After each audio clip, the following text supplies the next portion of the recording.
திமுகவும் பாஜகவும் ஒரே வாய்ஸ்ல வேற ஒரு இடத்துல விஜய் கார்னர் பண்ண ஒன்று ட்ரை பண்றாங்க இல்லைங்களா? நீ யாருன்னு எனக்கு தெரியும், நான் யாருன்னு உனக்கு தெரியும், நம்ம ரெண்டு பேர் யாருன்னு இந்த ஊருக்கே தெரியும். ஆனா வந்திருக்கிறது புது ஆளு. எதுக்கு புது ஆளுங்களை உள்ள விட்டுக்கலாம் அப்படின்ற நெப்போட்டிசம் ஐடியாலஜி எப்பயுமே இருக்குங்க. ஸோ விஜய் புதுசா உள்ள வந்தா ரெண்டு பேரோட கூடாரங்களுக்கும் பாதிப்பு இருக்கும்னு சேர்ந்து சினிமா துறை சார்ந்த மற்ற நடிகர்களையும் கொண்டு வந்து விஜய்க்கு எதிராக களம் இறக்கலாம். வடிவேலு பத்தி பேசி வடிவேலு, சரத்குமார், கருணாஸ். இன்னைக்கு விஜய் டிஃபேம் பண்றதுக்கு எந்த பெரிய ஆக்டர்ஸாலையும் அவ்வளோ ஈஸியா முடியாது. அப்படி எடுத்துக்கிட்டு வந்து செவுத்துல முட்டி யாரும் பலத்தை பிரயோகிக்கிறதுக்கும் டெஸ்ட் பண்றதுக்கும் எதிர்பார்க்க துணிய மாட்டாங்கன்றது என்னுடைய கருத்து. நம்பர் 1ஆவே இருக்கிற ஒரு ஆளு நம்பர் 1 பொசிஷன்ல இருக்கும்போது உள்ள வந்து அமைதியா உட்காந்துக்கிட்டு சுத்தி இருக்கிற எல்லாரையும் கதற விட்டுக்கிட்டு நான் அமைதியாவே இருக்கிறேன்னு சொல்றது ஒன்று இருக்கு இல்லையா? இது வேற கிராஃப். இந்த கிராஃப் என்ன பண்ணுன்றது பெரிய சஸ்பென்ஸ், பெரிய சர்ப்ரைஸ். அதுக்காக தான் வெயிட்டிங். விஜய் வந்து ஷூட்டிங் ஸ்பாட்ல இருந்து அரசியல் பண்றாரு. இடுப்பு கிள்ளி அரசியல்னு ஒரு வார்த்தையை ட்ரிகர் பண்றாரு. உடனே அரசியல் களம் என்ன ஆகி போகுது? ஈடியோ டாஸ்மார்க்கோ மறந்து போச்சு. இல்ல விஜய் இடுப்பு கிள்றது தான் அண்ணாமலையோட ஒரே ஃபோக்கஸா பார்த்துக்கிட்டு இருக்கிறாரா?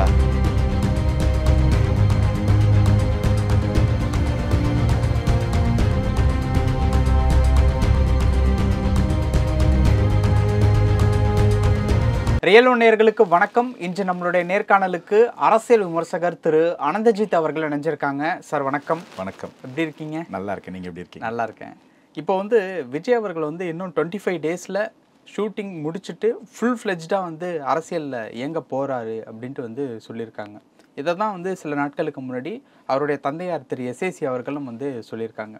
அந்த ஃபுல் ஃப்ளெஜ்டு பாலிடிக்ஸ் அப்படிங்கிறது வந்து சுற்றுப்பயணம், அதுக்கப்புறம் வந்து பூத் கமிட்டிக்கு ஆள் அமைக்கிறது அப்படிங்கிறதெல்லாம் தாண்டி இந்த ஒரு விஷயத்த பல்ஸ் பிடிச்சோம் அப்படின்னா கண்டிப்பாக வந்து ஒரு அடி அடிக்கலாம் அப்படிங்கிற மாதிரி ஃபியூச்சர் ஆஃப் விஷயங்கள் அப்படிங்கிறது என்னென்னலாம் சார் இருக்குது? அதாவது இப்போ வந்து ஜென்ரல் அரசியல் பண்ணுறதுக்கான டைமே இல்லை. ஏன்னா மற்ற கட்சிகள் எல்லாமே வந்து தேர்தல் அரசியலே ஸ்டார்ட் பண்ணியாச்சு. ஒரு வருஷம். ஆமாம். ஏன்னா கூட்டணிகள் கன்ஃபார்ம் பண்ண ஆரம்பிச்சிட்டாங்க. கூட்டணி கட்சிகள் வந்து சீட்டு கேட்க மாட்டோன்றதெல்லாம் சொல்ல ஆரம்பிச்சிட்டாங்க. யார் எதிரிகள்னு முடிவு பண்ணி கேம்ப்ஸ் வரைக்கும் போயிட்டு எலெக்ஷன் தேர்தல் அரசியலை மற்ற கட்சிகள் ஆரம்பிச்சாச்சு. ஸோ இப்போ இருக்கக்கூடிய இந்த ஒரு வருஷத்தில் விஜய் சார் உள்ளே வரும்போது நான் வந்து இப்போ வந்து என்னுடைய கொள்கையை பேச போகிறேன், கொள்கையை வளர்க்க போகிறேன் அப்படின்றதுக்கெலாம் டைம் இருக்காது. ஸோ யதார்த்தமான கள அரசியல் எலெக்ஷனுக்கு என்ன பண்ணணுமோ அதை பண்ண ஆரம்பிக்கிறது தான் விஜய் சாரோட ஐடியாவாக இருக்கணும். யதார்த்த கல அரசியல்னா என்ன? 234 தொகுதிக்கு போவார். 234 தொகுதியில் இருக்கக்கூடிய பிரச்சனைகளை கண்டறியணும்.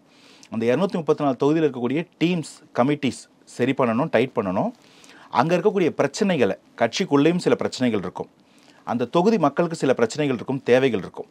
இதை எல்லாத்தையும் பேசணும், ஒவ்வொருத்தரையும் மீட் பண்ணணும். அட்லீஸ்ட் விஜய் எங்கள் ஊருக்கு வந்தாருன்ற எண்ணத்தை அந்த ஊர் மக்கள் மனசில் விதைக்கணும்.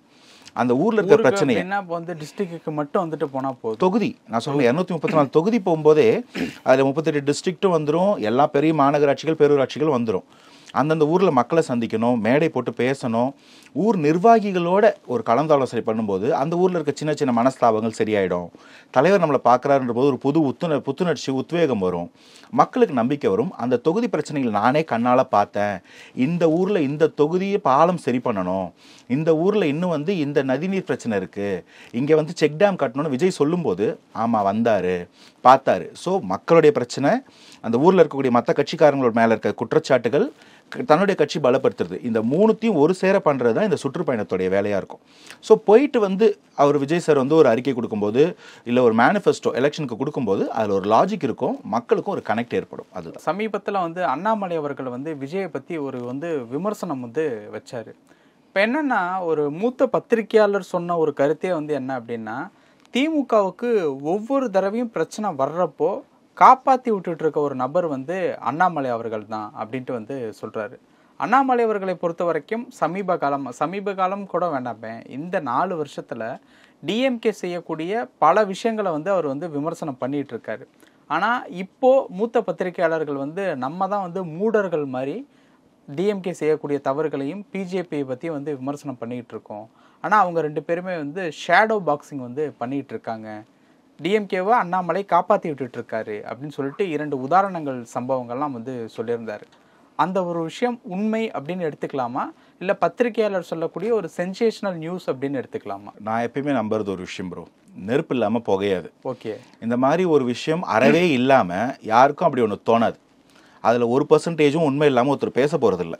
ஸோ இதில் எத்தனை பர்சன்டேஜ் சென்சேஷன், எத்தனை பர்சன்டேஜ் சென்சிபிளாக இருக்குன்றத நம்ம வந்து வரும் நாட்களில் தெரிஞ்சுக்கலாம். ஆனால் இதை வந்து முற்றுமுழுசாக மறுக்க முடியாது. இது வந்து நீங்கள் சொல்லும்போது எனக்கு ஒரு ஜோக் தான் ஞாபகம் வருது. இந்த கலகலப்பு படத்தில் சந்தானத்தும் ஹீரோ விமலும் வந்து சேசிங்கில் துரத்துவாங்க.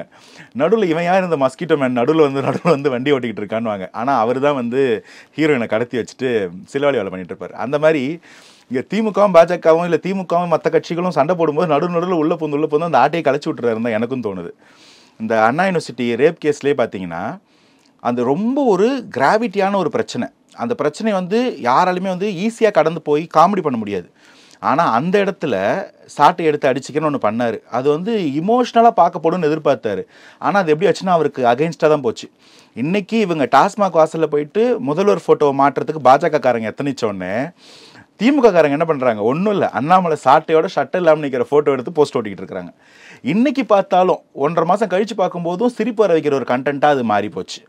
அதே மாதிரி தான் இன்னொரு பிரச்சனை இல்லை. இப்போ இந்த டாஸ்மார்க்கில் இடி ரைடு நடக்கும்போது பார்த்தீங்கன்னா போராட்டம் பண்ணுறாரு. போராட்டத்தோட திசையை மாற்றி போய் விஜயை வந்து ஒரு கிரிட்டிசிசம் சொல்கிறாரு. விஜய் வந்து ஷூட்டிங் ஸ்பாட்லேருந்து அரசியல் பண்ணுறாரு. இது என்ன ஒர்க் ஃப்ரம் ஹோம் பாலிடிக்ஸா, இடுப்பு கிள்ளி அரசியல்னு ஒரு வார்த்தையை ட்ரிகர் பண்ணுறாரு. உடனே அரசியல் களம் என்ன ஆகி போகுது, ஈடியோ டாஸ்மார்க்கோ மறந்து போச்சு. விஜய் இடுப்பை கிள்னாரா, இல்லை விஜய் இடுப்பை கிள்றது தான் அண்ணாமலையோட ஒரே ஃபோக்கஸாக பார்த்துக்கிட்டு இருக்கிறாரா அப்படின்ற ஒரு கேள்வி. நான் அண்ணாமலை பற்றி பர்சனலாக நான் என்ன ஃபீல் பண்ணுறேன்னா, ஒரு பொலிட்டிக்கல் ஃபீல்டுக்குள்ளான ஒரு தலைவராக அப்படின்றது என்னால் புரிஞ்சிக்கவே முடியல, ஏற்றுக்க முடியல. ஸ்டேட்டு பிஜேபி அது என்ன வேணா இருக்கட்டும், நாளைக்கு நேஷனல் பிஜேபி கூட இருக்கட்டும், ஒருத்தருக்கு ஒரு கேலிபர் இருக்கும். இப்போ ஒரு கேலிபர்லேயே ஒரு கிளாஸில் வந்து 8ஆம் கிளாஸ் படிக்கிற எல்லா பசங்களும் 8ஆம் கிளாஸ் பசங்களா, இல்லை அந்த 8ஆம் கிளாஸ்க்கு யார் டாப்பர்னு கேள்வி கேட்டிங்கன்னா கிளாஸில் உட்காந்துருக்கு எல்லாரும் டாப்பர் கிடையாது. அங்கே ஒருத்தன் தான் புத்திசாலியாக இருப்பான், நம்பர் 1ல் இருப்பான்.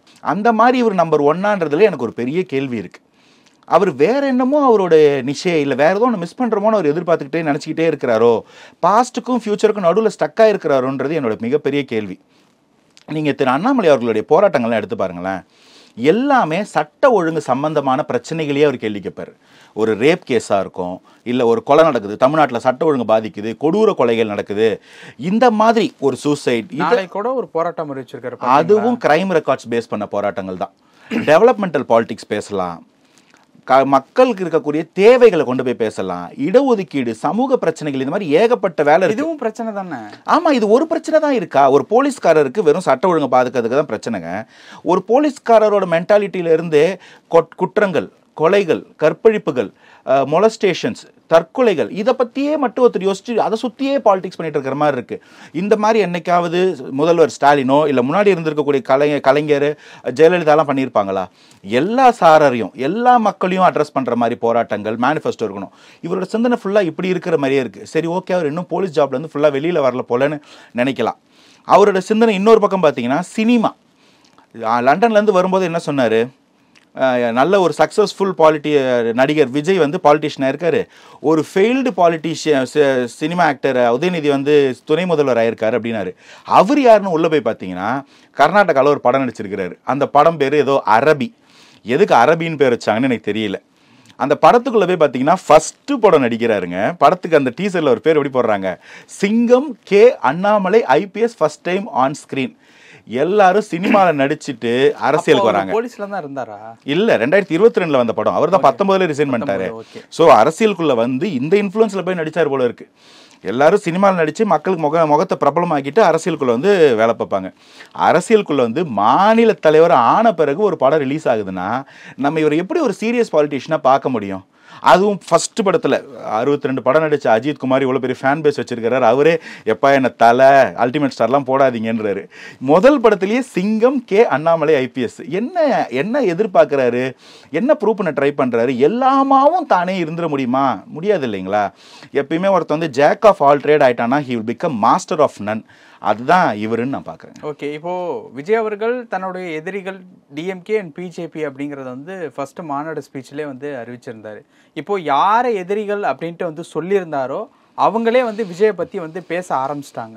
இப்போ விஜய் வந்து அவங்கள பற்றி பேசுறதுனால டிவிக்கும் விஜயும் யார் அப்படிங்கிறது வந்து ஸ்டேட்டையும் தாண்டி ஓரளவு வந்து கண்ட்ரி ஃபுல்லாகவும் ஓரளவு அப்படியே வந்து தெரிஞ்சுக்கிட்டு இருக்கு. இது விஜயனுடைய ஒரு அரசியல் தந்திரம் அப்படின்னு எடுத்துக்கலாமா? இதில் தந்திரத்துக்கு இடமே இல்லைங்க. அவர் என்ன சொல்கிறாருன்னா, இங்கே ஆட்சியில் இருக்கிறீங்க நீங்கள், மத்தியில் பாஜகவும் மாநிலத்தில் திமுகவும், நீங்கள் செய்கிற தவறை சுட்டி காட்ட வேண்டியது முதல் வேலையாக ஒரு குடிமகனாக என்னோட வேலை. இப்போ நான் ஒரு கட்சி தலைவர், என் மக்களுக்காக, தமிழ் மக்களுக்காக நான் வந்து களத்தில் நிற்கிறேன் போது உங்களை கேள்வி கேட்குறதும் நீங்கள் பண்ணுற தவறை சுட்டி காட்டுறது தான் என் வேலைன்றாரு. இதில் வந்து பெருசாக சூழ்ச்சிக்கோ அரசியல் ஞானத்துக்கோ இதுக்கோ ஒரு சம்மந்தமே இல்லைங்க. அவர் வந்து ஒரு நியாயத்தை ஹானஸ்டாக பேசுகிறார், அவ்வளோதான். ஆனால் இவங்க 2 பேர் பேசுகிறாங்க பாருங்கள், திமுகவும் பாஜகவும் ஒரே வாய்ஸில் வேற ஒரு இடத்துல விஜயை கார்னர் பண்ண ஒன்று ட்ரை பண்ணுறாங்க இல்லைங்களா, இதுதான் பிரச்சனை. இவங்க 2 பேரும் சேர்ந்து விஜய் எதிர்க்கிறாங்களோ அப்படின்ற கேள்வி எனக்கு வருது. ஏன்னா நீ யாருன்னு எனக்கு தெரியும், நான் யாருன்னு உனக்கு தெரியும், நம்ம 2 பேர் யாருன்னு இந்த ஊருக்கே தெரியும். ஆனால் வந்திருக்கிறது புது ஆள், அவர் யாருன்னு நமக்கு தெரியாது. எதுக்கு புது ஆளுங்களை உள்ள விட்டுக்கலாம் அப்படின்ற நெப்போட்டிசம் ஐடியாலஜி எப்பயுமே இருக்குங்க. ஸோ விஜய் புதுசாக உள்ளே வந்தால் 2 பேரோட கூடாரங்களுக்கும் பாதிப்பு இருக்கும்னு சேர்ந்து ஒரு சேர விஜய் எதிர்க்கிறாங்கன்னு கூட வாய்ப்பு இருக்குது. வாய்ப்பு இருக்குது. அந்த வாய்ப்பினுடைய நீட்சி வந்து எப்படியா இருக்கும் அப்படிங்கிறதான் வந்து ஒரு கேள்வியாக இருக்குது. ஏன் அப்படின்னா ஒரு மூத்த பத்திரிகையாளர் தான் அவர் வந்து சொன்ன ஒரு விஷயம் வந்து, தமிழக அரசியலை பொறுத்த வரைக்கும் திமுக வந்து ஆளும் கட்சியாக இருந்தாலும் எதிர்கட்சியாக இருந்தாலும் இல்லை ரெண்டுமாவே இல்லாமல் போனாலும் நம்ம வந்து அவங்கக்கிட்ட ஒரு பாலிடிக்ஸ் பிளானை எடுத்துக்கிட்டு போனோம் அப்படின்னா அதை வந்து லெஃப்ட் ஹேண்டில் டீல் பண்ணிவிட்டு வந்து அவங்க புதுசாக இல்லை மிரள வைக்கக்கூடிய அளவுக்கு வந்து ஒரு விஷயம் வந்து பண்ணுவாங்க. அது மூலியமாகவே அவங்க யாரை எதிரின்னு நினைக்கிறாங்களோ அவங்கள வந்து ரொம்ப ஈஸியாக வீழ்த்திடுவாங்க. அவங்க வரும் நாட்களில் மக்கள் எண்ணத்தில் கூட இல்லாத அளவுக்கு, அதாவது ஞாபகத்திலே இல்லாத அளவுக்கு போயிடுவாங்க அப்படிங்கிற மாதிரி ஒரு விஷயத்த வந்து சொல்லியிருந்தார். அந்த ஒரு கருத்து வந்து இதற்கு முன்பு விஜயகாந்த் அவர்களுக்கு அது நடந்திருக்கு, வைகோ இந்த மாதிரி நிறைய பேரை வந்து பண்ணியிருப்பாங்க. இப்போ விஜய் அவர்களுக்கு அந்த மாதிரியான லெஃப்ட் ஹேண்ட் டீலிங் வந்து இனி வரும் நாட்களில் எந்த மாதிரியாக இருக்கும்? எதையும் எதிர்பார்க்கலாம். இப்போ வந்து விஜய் வந்து தன்னுடைய சினிமா பிரபலியத்தை கொண்டு வந்து தான் வந்து இன்னைக்கு இவ்வளோ பெரிய ஒரு ஃபேம் கரிஷ்மாவோட கொண்டு வர்றாரு. அந்த சினிமாக்குள்ளவே இருக்கக்கூடிய டீஃபேமிங்கான விஷயங்களை கொண்டு வந்து போடலாம். இப்போ அதான் நடக்கும், இப்போவும் நடக்குது, இன்னும் நடக்கும். சினிமா துறை சார்ந்த மற்ற நடிகர்களையும் கொண்டு வந்து விஜய்க்கு எதிராக களம் இறக்கலாம். வடிவேலு, சரத்குமார், கருணாஸ் பேசியிருக்கிறாங்க. இப்போ விஜய் இன்னும் டீமீன் பண்ணுறதுக்கு அண்ணாமலை மாதிரி ஒருத்தர் வந்து இடுப்பு கிள்ளி அரசியல் அப்படின்னு ஒன்று எடுத்துகிட்டு வந்து வைக்கிறாரு. நாளைக்கு விஜயை சார்ந்த, விஜய் கூட பணிபுரிஞ்ச சில பேர் வந்து அவதூறு குற்றச்சாட்டுகள் பேசுவாங்க, விஜய் பேர் கூட சொல்லாமல். அப்படி ஒரு நடிகர் அந்த பணத்தில் இப்படி பண்ணாங்கன்னு கிசுகிசுகள் கிளம்பும், இல்லாத போய் கம்ப்ளைண்ட்ஸ் வரலாம். இந்த மாதிரி இன்னும் என்னென்ன வேணால் நடக்குங்க. வரியை இப்போ பண்ணிட்டாரு, இல்லை இதுக்கு வரி கட்டலை, இந்த படத்துக்கு சம்பளம் அதிகமாக வாங்கிட்டாரு, இவரால் இத்தனை ப்ரொடியூசர் அழிச்சிட்டாங்கன்னு இருக்கிறதோ இல்லாததோ இன்னும் 100 கதைகள் உருவாகும். விஜயோட வெறும் சினிமா பிரபலத்தை கொண்டு வந்து முன்னாடி எடுத்த விஜய் குடும்பங்கள் கொண்டாடும் ஒரு நாயகன். விஜய் பர்சனல் லைஃப் என்னாச்சு, விஜய்க்கு அவங்க அப்பாவுக்கு என்ன சண்டை பேசுவாங்க. விஜய் ஒரு ஊரில் இருக்கிற ஒரு நடிகர், அவரோட ரசிகர் ஒருத்தரோட வீட்டுக்கு காது குத்துக்கு போல பேசுவாங்க. இவர் மட்டும் விமர்சிக்கலை பேசுவாங்க. அஜித்தை வச்சு விஜய் எப்படி கவுண்டர் பண்ணலாம் யோசிப்பாங்க. ரஜினிகாந்தோட படம் ரிலீஸை வச்சுட்டு விஜய் எப்படி கவுண்டர் பண்ணலாம் யோசிப்பாங்க. மற்ற எல்லா படத்தையும் கொண்டு வந்து எப்படி விஜய் படத்தை லோட் டவுன் பண்ணலாம் யோசிப்பாங்க. இன்னும் 1000 வழி யோசிப்பாங்க. இதெல்லாம் யோசித்து கண்டுபிடிச்சி அட்டவணை போட்டு வச்சவங்க இவங்க. ஸோ இவங்க டெஃபினட்டாக இந்த மாதிரி 100 அட்டாக் விஜய் அட்டாக் பண்ணுறதுக்கு கண்டிப்பாக வாய்ப்பு இருக்குது. ஆனால் இந்த எல்லா அட்டாக்கும் சரித்திரம் நமக்கு என்ன சொல்லுதுன்னா, 1000 அட்டாக் பண்ணு, கோடி விமர்சனம் முன்வை, மக்கள் சக்திக்கு எதிராக இது வேலை செய்யாது. மக்களை விஜய் பிடிச்சிட்டாருன்னா அட்டாக் பண்ணுவாங்க. அது இந்த ஒரு வருஷத்தில் நடக்குமா? டெஃபினட்டா. என்ன கேள்வி, மேட்ச் வரப்போகுது, மேட்ச்சுக்கு வந்து பால் வந்து மூஞ்சிக்கு வராதா, பவுன்சர் வராதான்னு கேட்குற மாதிரி இருக்குது. கண்டிப்பாக வரும். அதை எப்படி ஃபேஸ் பண்ணி ஹெலிகாப்டர் ஷாட் அடிக்கணுன்றது தான் விஜய்க்கான டாஸ்க். இப்போது நீங்கள் ஒரு விஷயம் சொல்லிங்கல்ல, கூட நடிக்கிற நடிகர்களை வச்சு அவதூறு பரப்பலாம் அப்படின்னு. இப்போது 96 சட்டமன்ற தேர்தல் நேரத்தில் ரஜினி அவர்களை பயன்படுத்தி ஜெயலலிதாவுக்கு எதிராக கலைஞர் அவர்கள் வந்து ஒரு விஷயம் பண்ணியிருந்தார். இப்போ திமுக வரலாற்றிலே அதிக ஒரு மாசான ஹிட் அப்படின்னு எதுவும் பார்த்தோம் அப்படின்னா 96 சட்டமன்ற தேர்தலை சொல்லலாம். 182 இடங்கள்கிட்ட நின்று 173 இடங்கள் கிட்ட வந்து டிஎம்கே வந்து வின் பண்ணிச்சு. அந்த மாதிரி பெரிய ஒரு பிரபலம், அது சினிமா பிரபலமாக இருக்கட்டும், அரசியல் பிரபலமாக இருக்கட்டுமே, அவங்கள திருப்பி விஜயை காலி பண்ணுறதுக்கு உண்டான வேலையும் எதிர்பார்க்கலாமா? எனக்கு இந்த இடத்துல லாஜிக்கே தோணல. ஏன்னா இருக்கிறதுலே பெரிய பிரபலம் விஜய் தான். இன்னைக்கு அதுக்கு மேலே ரஜினி இருக்காரு, கமல் சார் வந்து டிஎம்கே பக்கமே இருக்காரு, இருந்தாங்க. இன்னைக்கு 2024-25 யார் நம்பர் 1? விஜயோட சம்பளம் 275 கோடி போச்சு. பக்கத்தில் கம்பேரிசன் கூட யாரும் சம்பளத்தில் இல்லை. ஹிந்தியில் நேஷ்னல் வைடு பாலிவுட் வந்து பாகிஸ்தானில் கூட ரிலீஸ் ஆகும் ஹிந்தி படங்கள். அவங்களுக்கு ஈக்குவலாக டேக்ஸ் கட்டிட்டு இருக்கிறார் Vijay. So Vijay is beyond comparison இன்னைக்கு. இன்னைக்கு வந்து ஒரு 2 ஸ்டேட்டில் ரிலீஸ் ஆகக்கூடிய தெலுங்கு படம், பேன் இந்தியாவில் கொண்டு போய் செய்யக்கூடிய தெலுங்கு படங்கள் ஹீரோக்கள் வாங்காத சம்பளத்தை விஜய் வாங்குறாரு. விஜய் ஒரு தனி மனிதனா அவ்வளோ பெரிய ஸ்டாராக வளர்ந்துட்டார். இதுக்கு மேலே விஜய்க்கு ஒரு வளர்ச்சின்னு சினிமாவில் இடமே கிடையாது. இதுக்கு மேலே எங்கே வளர போகிறீங்க, நீங்கள் தான் வானலும் வளர்ந்து நிற்கிறீங்களே அப்படின்றது தான் இவங்க விஜய்க்கு சொல்லக்கூடியது.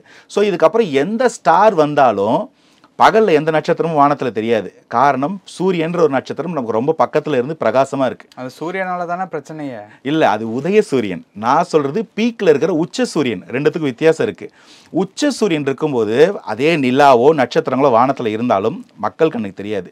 இன்னைக்கு விஜய் அந்த உச்ச சூரியன். ஸோ உதய சூரியனும் தாண்டி வளர்ந்து நிற்கிறாரு.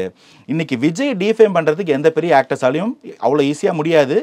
அப்படி எடுத்துக்கிட்டு வந்து செவுத்துல முட்டி யாரும் பலத்தை பிரயோகிக்கிறதுக்கும் டெஸ்ட் பண்ணுறதுக்கும் எதிர்பார்க்க துணிய மாட்டாங்கன்றது என்னுடைய கருத்து. ஓகே, சினிமா பிரபலங்களால் முடியாது. அரசியல் பிரபலங்கள் அவங்கள கொண்டு வந்து விஜய் அவர்களுக்கு எதாவது பேச வைக்கிறது. ஏன்னா விஜய் அவர்களுடைய தந்தையார் வந்து டிஎம்கே ஏடிஎம்கே 2 கட்சி கூடயுமே வந்து சினிமா ரிலேட்டடாக வந்து பயணிச்சிருக்காரு. ஸோ அரசியல் பிரமுகர்களை வச்சு விஜய் அவர்களை தாக்கக்கூடிய அந்த ஒரு விஷயம் வந்து நடக்குமா? ஏன்னா கமல் அவர்கள் இருக்காங்களே, டிஎம்கேவோட கூட்டணியில் தானே மக்கள் நீதி மையம் வந்து இருக்கு. ஸோ அந்த மாதிரியான ஒரு விஷயம் நடக்காது அப்படின்ட்டு நம்ம எப்படி எடுத்துகிட்டு போகலாம்? நான் நடக்காதுன்னு சொல்லலை, நடந்தால் யார் ஜெயிப்பான்னு சொல்லிக்கிட்டு இருக்கேன். இப்போது கமல் வந்து அவரோட 8ஆம் ஆண்டு துவக்க விழாவில் ஒரு மீட்டிங் ஒன்று ஆர்கனைஸ் பண்ணியிருந்தார். வீட்டு வாசலில் ஒரு 50 பேரை வச்சுட்டு ஒரு ஆற்றாமையெல்லாம் வெளிப்படுத்தியிருந்தார். அது எந்த அளவுக்கு ட்ரெண்ட் ஆச்சு, எந்த அளவுக்கு பேக் ஃபயர் ஆச்சுன்னு பார்த்தோம். ஸோ கமலால் என்ன முடியும், அது விஜய்க்கு எவ்வளோ பாதிப்பு ஏற்படுத்துன்றது உங்களுக்கு லைவாக ப்ரூவ் ஆயிடுச்சு கமல் விஷயத்தில். இன்னொரு விஷயம் நீங்கள் கேட்டீங்க, சினிமா பிரபலங்கள் ஒரு பக்கம், அரசியல் பிரபலங்கள் ஒரு பக்கம்னு. விஜய் அரசியலே இன்றைக்கி பிரபலங்க. விஜய் அரசியல் தலைவர் இல்லைன்னா இன்னும் சொல்லிட்டு இருக்காதீங்க, அவர் வந்துட்டார். ஸோ அரசியல் தலைவராக இருந்தாலும் மொத்தமாக நம்ம மக்கள் இன்றைக்கி ஒரு பேர் வச்சுட்டாங்க இவங்க எல்லாருக்கும், செலிபிரிட்டி. அது வந்து யூடியூப்பில் பாட்டு பாடுறவங்களா இருக்கட்டும், அரசியல் களமாக இருக்கட்டும், சினிமாவாக இருக்கட்டும், ஸ்போர்ட்ஸாக இருக்கட்டும், இவங்களுக்கெல்லாம் ஒரே பேர் ஒரே பவர். இவங்களால் மக்களை இன்ஃப்ளூயன்ஸ் பண்ண முடியும். So influences செலிபிரிட்டின்னு.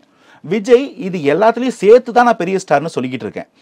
விஜய் தனிப்பட்ட முறையில் கரிஷ்மான்னு எடுத்துகிட்டு நிற்க வச்சிங்கன்னா நம்ம முதல்வரோட விஜய் கரிஷ்மா பெருசு, எதிர்க்கட்சி தலைவரோட விஜய் கரிஷ்மா பெருசு, அண்ணாமலை விட விஜய் கரிஷ்மா பெருசு, சீமானோட விஜய் கரிஷ்மா பெருசு, தமிழ்நாட்டுக்குள்ள மோடியை விட விஜய் கரிஷ்மா பெருசு.